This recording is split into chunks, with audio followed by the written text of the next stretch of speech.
Welcome to the Private Equity Value Creation Podcast, where we interview leading investors, operators, bankers, and advisors to help you answer one question: how do we increase the enterprise value of our companies? My name is Shiv and each episode I will dive deep with a guest to help you become a better value creator and capital allocator. So with that said, let's jump right in and let's get started with today's episode. My guest today is Brad Armstrong, and he serves as partner at LMP. And what I really enjoyed about my conversation with Brad and the work that's being done at LMP is how much they are investing into supporting their existing portfolio companies and even new investments with their advisors and the advisory council that they've built.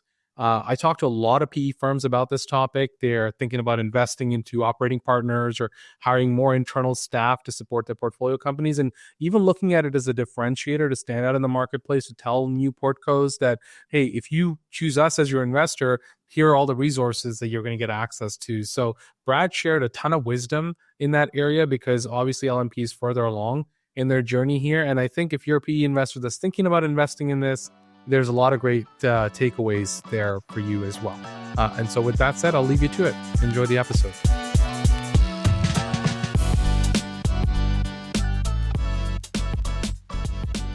All right, Brad, welcome to the show. How's it going? Going great. Great. Happy to be here. Yeah, excited to have you on. So why don't we start with your background and LMP and let's go from there. Well, sure. A little bit about me. So 20 plus year career in really a combination of the operator hat, the investment banking hat, and then the principal investing hat. So I started my career in the industry, spent some time doing M&A and capital raising work in some of the same industries that we invest in within LMP. And then I've been part of the LMP organization now for over 15, approaching 16 years. So a little bit about our firm. So Lovell Minnick Partners just celebrated our 25th anniversary last year. So over the course of our history and since inception, we've raised some over $5 billion of committed capital across our partnerships. We're investing out of our sixth fund. And our investments generally fall in three areas: financial services, financial technology, and then related areas within business services. And you can think of us as a middle market investor, squarely middle market, kind of a growth and buyout kind of flavor to our investment strategy. And there are a lot of PE firms that play in that space, right? So how do you guys distinguish yourselves? Like, we've met a ton of middle market companies or firms that are investing in certain industries like fintech and the types of sectors that you're investing in. So how do you separate yourself from the pack? Yeah. For us, the secret sauce has always been really around kind of two defining characteristics, and one of those is sector expertise. And so that kind of multi-sector approach, we're by design not an index fund for the middle market. We want to be the forum for really the best ideas, direct market access. And working very closely with what we view as really the best companies in our end markets. And so that specialization is really critical. And it really shapes how we research areas to invest in. We're very thematic in nature, and we have the liberty of doing that because of the fact that we're only mining in really three areas. It also really affects our sourcing. We do a lot of direct sourcing. We're at conferences you've never heard of. We're cultivating our own executive network, really trying to get in front of companies before bankers, before other private equity firms. And we're relevant because we're bilingual. We speak kind of the native tongue within their industry, and that really resonates. It comes across when you're talking to a founder and CEO, and their major suppliers, their competitors. Folks that maybe are on their board or their advisory board. It gives them a level of trust and familiarity, and it convinces them that we can be something more than just capital. But the other major component of our strategy beyond specialization is really having something that's purpose-built to work with those companies. And so part of our sourcing strategy is demonstrating to those potential investments where we can be, as I said earlier, more than just capital. And so we have a deep operating partner bench within LMP, as well as a number of third-party relationships that we've kind of worked into defined playbooks. And so the process that we've used is one of, I'll call it sort of mass customization, meaning every company has its own unique journey and its own unique needs, and therefore needs its own separate value creation plan and strategy. And yet it needs to be something that's repeatable and scalable. And so we've put a lot of process, a lot of technology, and have a number of people that are dedicated to those functions. So kind of back to, how do we win? What's our right to win? It's really around those two things, specialization and value add.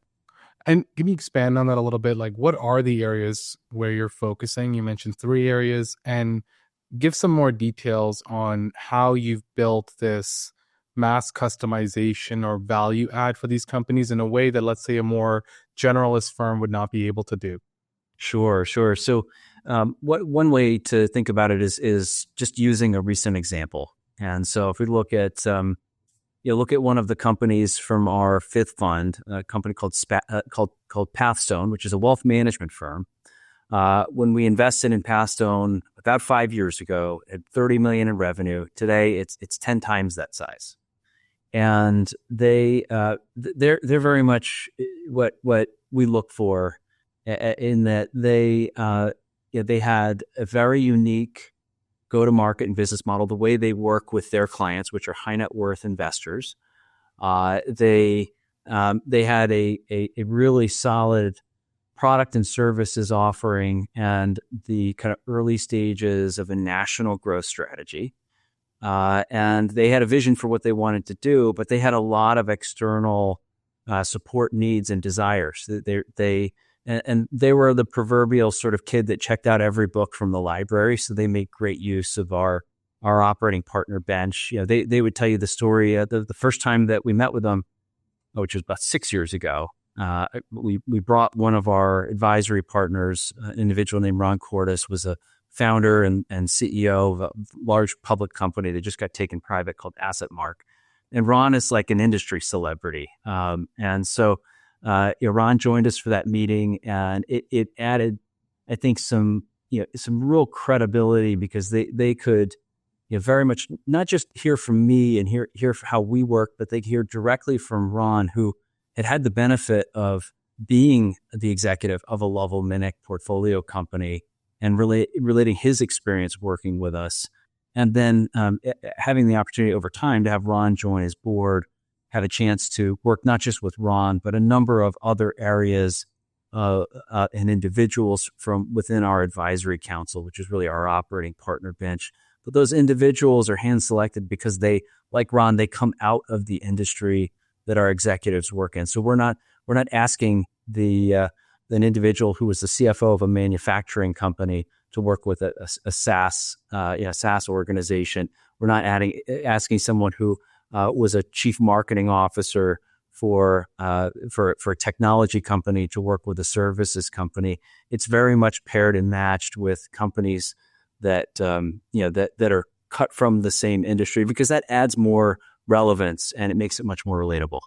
Mm-hmm. Expand on this operating partner bench that you mentioned there, because every PE firm has experts or even operating partners on their team. And from what it sounds, you guys are leveraging this bench a lot differently than other PE firms would. So help us understand that a bit better.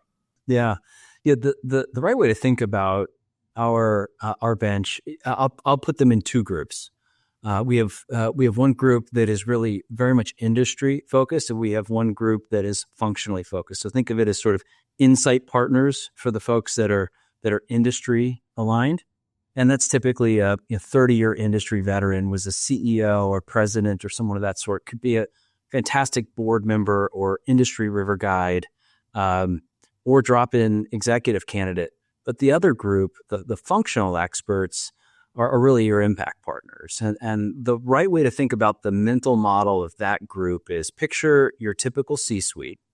We want to have one or more resources for every executive inside of that C-suite. So we want to have someone for the CFO to call upon, someone for the CTO to call upon, someone for the chief marketing officer to call upon. We want to have someone when there isn't yet a chief marketing officer, someone that they can call upon as a resource. And so we have one or more individuals decked against each of those functions. And so that's built out. It took a lot of time to do this. Of course, you can't do the field of dreams, build it and they will come. You have to kind of build it as needs emerge, and you find the right individuals, and we will continue to build it. But that's really the vision. So I'll give a recent example of one of those additions. One of the emerging areas of focus from a risk standpoint is cybersecurity, and so it affects not just firms like ours, which have heavy technology footprints, but a good number of other firms, sponsor backed and otherwise. We brought in an individual who's an experienced CISO, really a subject matter expert for cybersecurity, who in effect is working full time across our portfolio, really helping to build that function up. And in some companies, that's a very heavy lift. In some companies, it's a lighter, more surveillance-like function. But it's just one of the recent examples of something that we rolled out there. Yeah, I was catching up with one of our bigger private equity partners recently, and they had invested heavily into full-time operating partners for different subject matter areas a couple of years ago. And then they realized that the overhead expense of that was just too much. And so they kind of wound that back. And instead of having a deep bench of internal folks that can then get involved with all the portfolio companies, almost like an extension of those Portcos, they decided to have operating partners, but then have a Rolodex of people that they can kind of call on. And we're, as an example, like we provide that on the marketing side to a lot of these PE firms that have one or two or three kind of operating partners that are core, but then they need subject matter expertise in marketing or a fractional CMO or marketing due diligence, and we're kind of providing that. So that makes sense. But help me understand the model there, though, because I would assume, just using the story that I just shared as an example, like these people are not full time on your payroll, or are they? Is that kind of how the model works? Yeah. So it really truly varies by individual, and we have some of those executives want full time work, full time engagement. Some of them have other interests in life, could be professional or otherwise. Many of them, with our encouragement, serve on other boards. Could be public company board, could be an industry association. They typically only work with us and don't work with other private equity firms. And so there is a level of exclusivity that exists in most of those relationships. But we do try to tailor it to the individual in terms of the mode of engagement that they're looking for. And, an important part of what we're also trying to solve for is that we've not gone to the extreme of saying, this is a push strategy. We're gonna take everybody through the same cookie cutter checklist model and approach, and we're gonna have an intensive process and full time group that's sort of prosecuting that effort. We very much said this is going to be a pull model. We're going to try to lead and convince our companies to do this where it makes sense, where it makes good business sense, and rely upon our leadership teams within each of the portfolio companies to suss out and make sure that the individuals that they do get exposure to through the advisory council are relevant, are additive, and are accountable. And so there's a natural, I think, a natural kind of checkpoint there to make sure that they're getting the most out of this. But it means those resources, kind of back to the heart of the question, it means those resources we can solve. It's a little bit of choose your own experience. And so for the folks that want full-time engagement, and many of them will have 5-6 projects at a time. Mm-hmm. How do you, and this is more of an operational question for the PE firms and investors that listen, because they're always trying to figure out where to allocate their limited dollars, especially on the management fee side, right? So how do you handle the costs there, or like spread it out and still have the operational capital to run the PE firm and then prioritize that against other priorities that you have going on? It's definitely a critical topic, especially because these resources, they're highly skilled. These individuals are very talented, very much in demand, and need to be compensated appropriately. And so, we often look to compensate them in two manners. Part of it is cash, and part of it is having an equity opportunity. In many cases, because their projects are specific to individual companies, we're trying to align it that way to the greatest extent that we can. And so, for example, an individual that maybe on the industry side of the house steps onto one or more portfolio company boards, they'll earn the typical board compensation package that another outside director would earn. And that'll consist of both cash in the form of a retainer, as well as the incentive equity participation. In the case of the operating partners that are more focused on sort of functional disciplines, it tends to be very much project-based work. And so again, we want that cash and that equity opportunity to reflect the impact and the value that they deliver. And so where we can, it's best rooted at the company level because they see the direct return on their efforts. Yeah, that model seems to work the best because then the pressure is not on you as the firm to fund that resource, and at the same time, the advisor is getting compensated the right way by the portfolio company.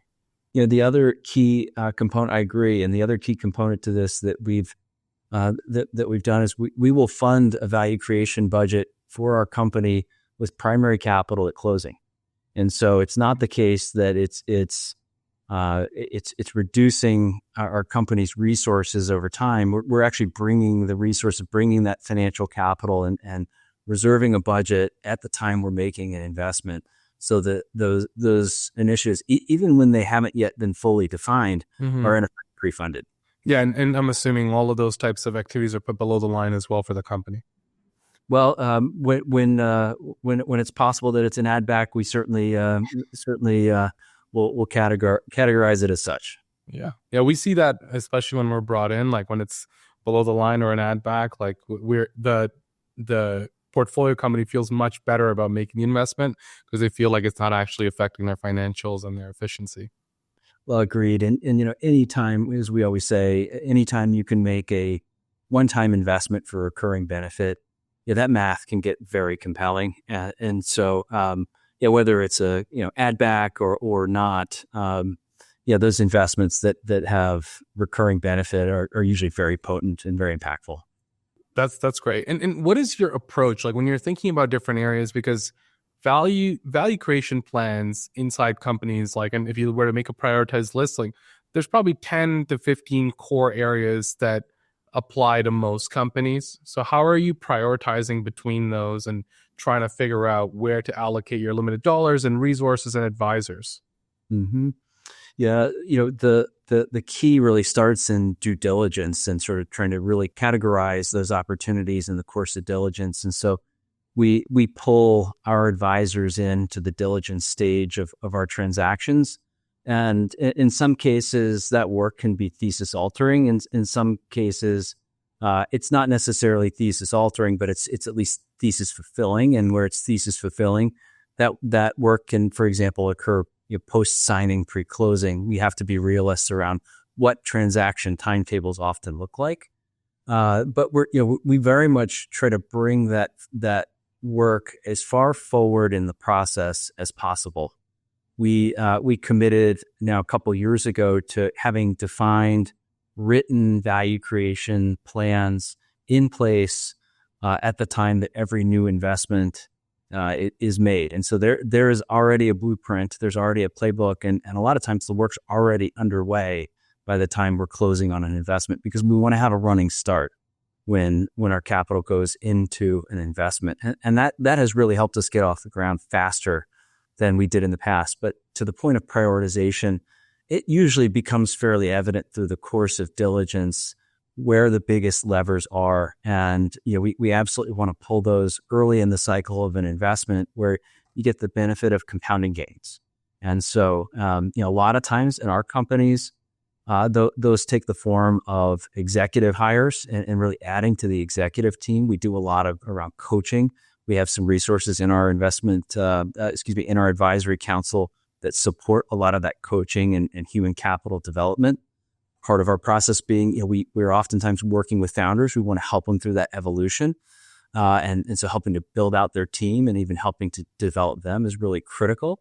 one of the other key areas to invest is technology.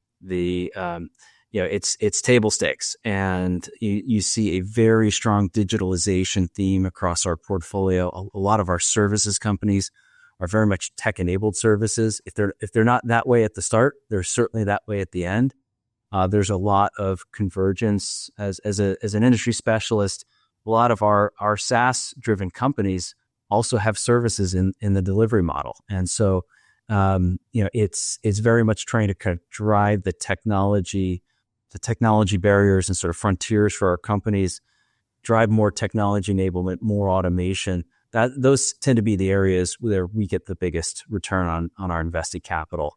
And so those are a lot of the areas that we'll tend to prioritize. Yeah, totally. We're seeing this pattern as well, where value creation used to be thought of as like a post-close, first 100 days activity, and more PE firms are cluing into the idea that what you are likely going to do post-close, you should start planning for during the LOI to close phase, because it increases the speed at which you can move post-close instead of just trying to figure things out once the transaction has actually become real. Yeah, agreed. And one of the things that I think has helped us in terms of idea development is, and I've heard this in some of your past podcasts, because I know some of our peers do this as well, is the importance of bringing our executive teams together. And so we started nearly a decade ago. We started our executive summit, bringing our CEOs and presidents together for a day or sometimes longer for kind of networking and enrichment. And it's really funny to see how that's evolved over time, because the first session that we did was very much we got everyone in a room together, and we brought in presenters, we brought outside speakers, and we did some presentations ourselves, and we sort of talked to them for a day. And the feedback we got was, that was really interesting, guys, but what we'd really like is we'd like to talk to our peers more.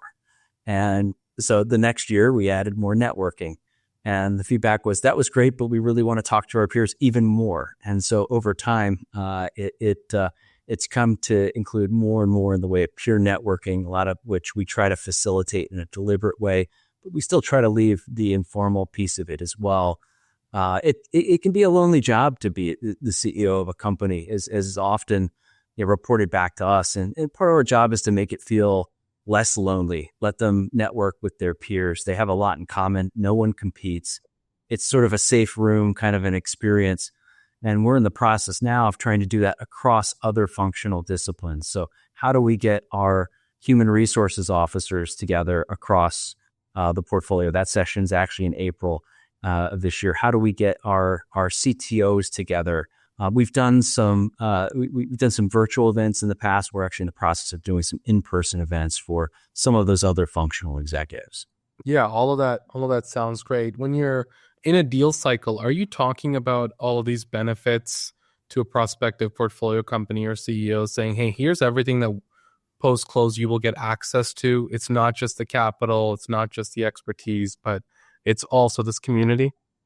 Absolutely. I use the term, we do want to weaponize our value creation team, because it's a key part of the pitch. And we've probably undersold it in years in the past. Our firm's heritage, if you go back, we were born out of founders who were operators. And so we've kind of always had this operating heavy kind of mindset as investors, and the willingness to really work collaboratively with our teams, roll up our sleeves. We were doing a lot of value creation work, and we probably didn't sort of tag it as such.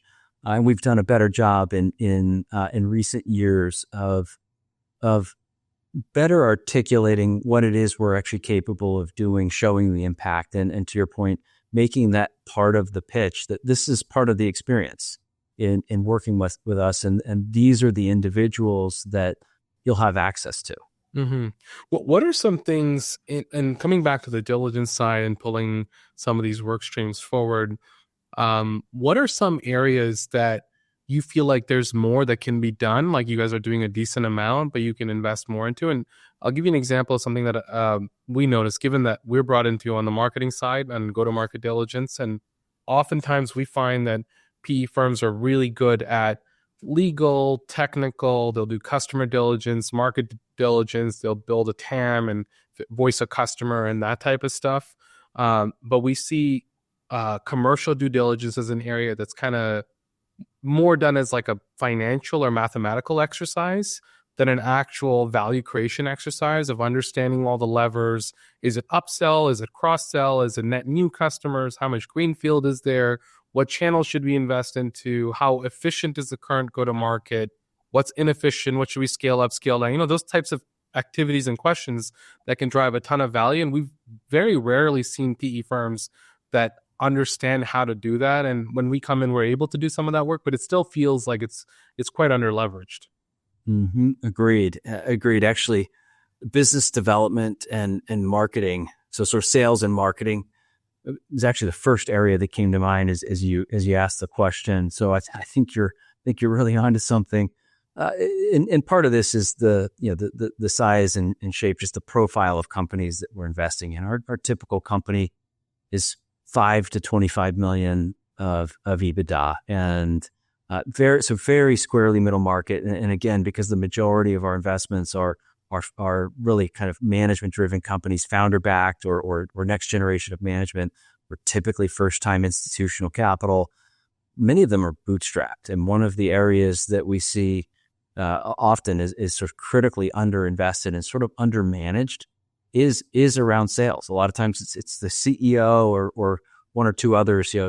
He or she are the ones really driving a lot of the sales and frankly marketing as a function is typically fairly unsophisticated. And so we have some resources in house within that advisory council. We also have some resources outside of LMP that we want to have on speed dial that are experts, for example, in things like sales operations, digital marketing, branding, repricing. And so we have some specialists that will have work alongside of us and alongside some of the operating partners around just a kind of a broader overhaul of go-to-market, because it's one of those, it's very underinvested. It pays real dividends.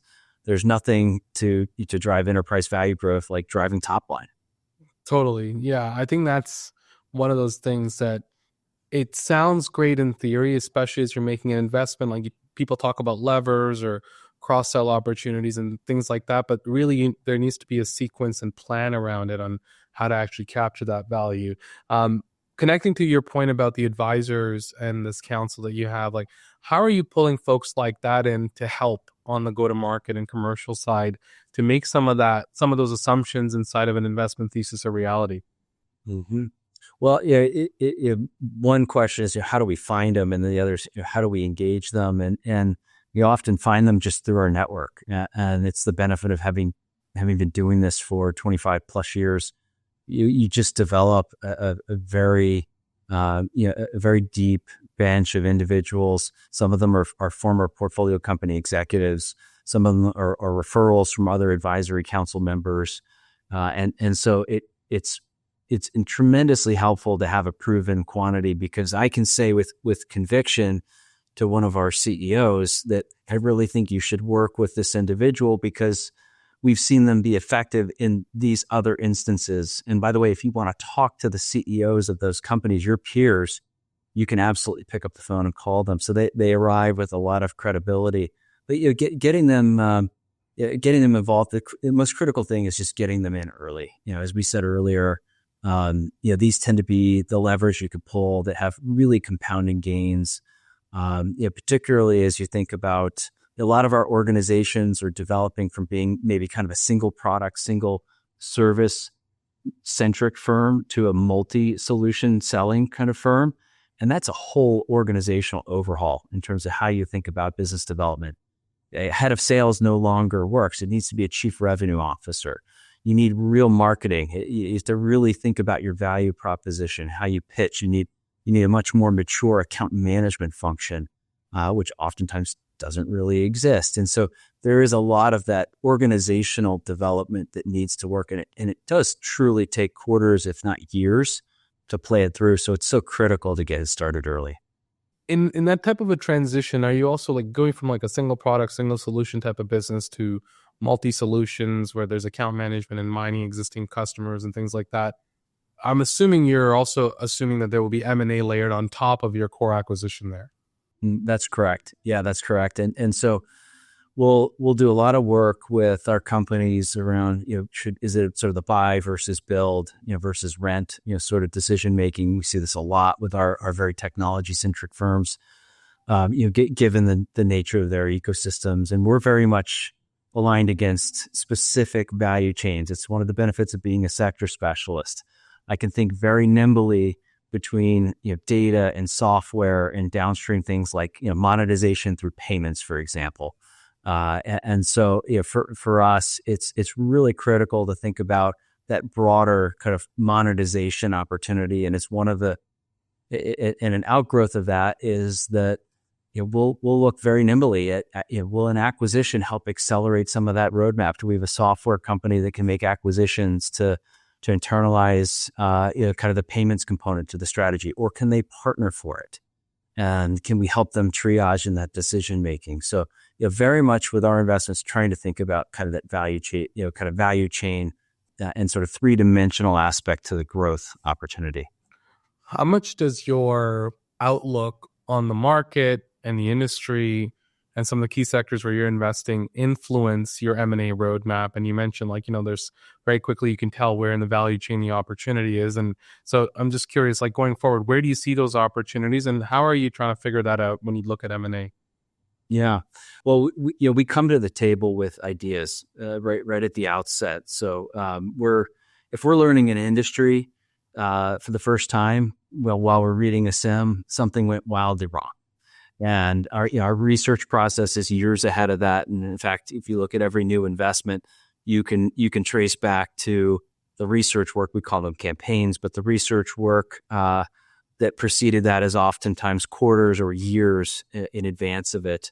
And so we're showing up with really day one with a view towards the vision and strategy that we envision for the company and that we've already discussed and aligned with the CEO and the leadership team around what we all want to accomplish together.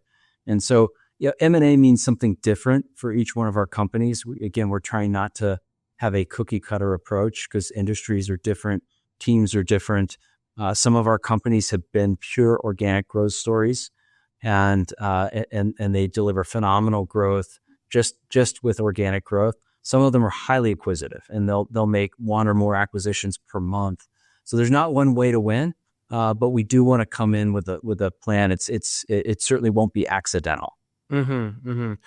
What and we're coming up on time here, so just before we wrap up, there's tons of PE firms that are listening that maybe have one operating partner or a couple of operating folks that don't have this type of a robust framework to support their portfolio companies. And so what advice would you have for them as they're trying to get their program up and running in order to get it to a point where there are a ton of advisors and a ton of resources available for their portfolio companies?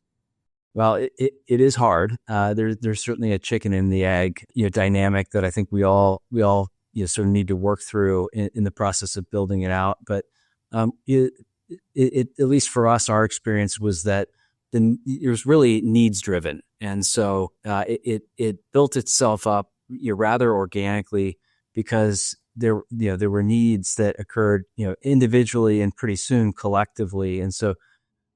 For us, keeping the ear to the ground and really seeing where a pressing need maybe wasn't just in one instance, but it was actually something that was shared across the portfolio. A lot of it came through that kind of listening tour. And actually, I go back to the event I discussed earlier. The executive summit oftentimes has been a great feedback collection mechanism. Of course, we're talking to our CEOs oftentimes every week, sometimes much more frequently than that.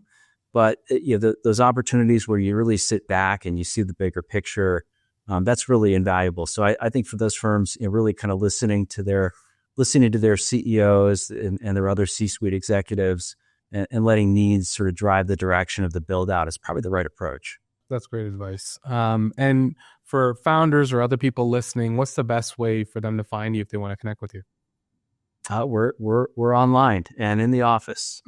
Yeah, so we'll be sure to include your LinkedIn and your website and all the other resources that we have. And With that said, Brad, thanks for coming on and sharing your expertise. I think there's a ton that a lot of PE firms can learn from, especially as they're thinking about how to support their portfolio companies better. So appreciate you sharing your wisdom. Shiv, it was a real pleasure. Thanks for the time today. Thanks for listening to today's episode. Before you take off, just a few requests from our side. Number one, if you haven't done so already, please subscribe to the podcast on iTunes or Spotify or YouTube or wherever you go to listen to your podcasts.